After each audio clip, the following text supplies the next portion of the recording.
రంగారెడ్డి జిల్లా షాబాద్లో బీఆర్ఎస్ కార్యనిర్వాహక అధ్యక్షుడు కేటీఆర్ చేసిన విమర్శలపై వికారాబాద్, పరిగి, తాండూరుకు చెందిన కాంగ్రెస్ నాయకులు తీవ్రంగా మండిపడ్డారు. కాంగ్రెస్ సర్కార్ చేస్తున్న అభివృద్ధిని చూసి ఓర్వలేకే తప్పుడు ఆరోపణలు చేస్తున్నారని ధ్వజమెత్తారు.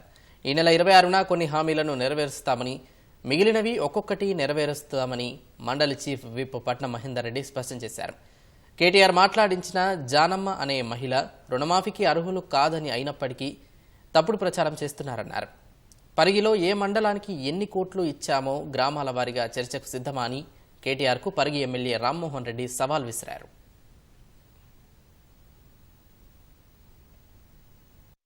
కేటీఆర్, నీకు సవాల్ చేస్తున్నా, నీకు దమ్ము ధైర్యం ఉంటే, నువ్వు చెప్పిన మాటలు నిజమైతే పరిగి నియోజకవర్గ కాంగ్రెస్ పార్టీ ఎమ్మెల్యేగా, వికారాబాద్ జిల్లా కాంగ్రెస్ పార్టీ అధ్యక్షుడిగా నేను నిన్ను ఛాలెంజ్ చేస్తున్నా.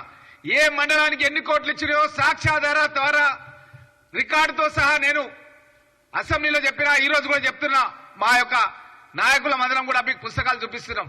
ఈ పుస్తకాల్లో గ్రామాల వారీగా, పేర్ల వారీగా, సంఖ్యాపరంగా ఏ గ్రామానికి ఎన్ని కోట్లు వచ్చినాయని చెప్పి సవివరంగా ఇచ్చినాం.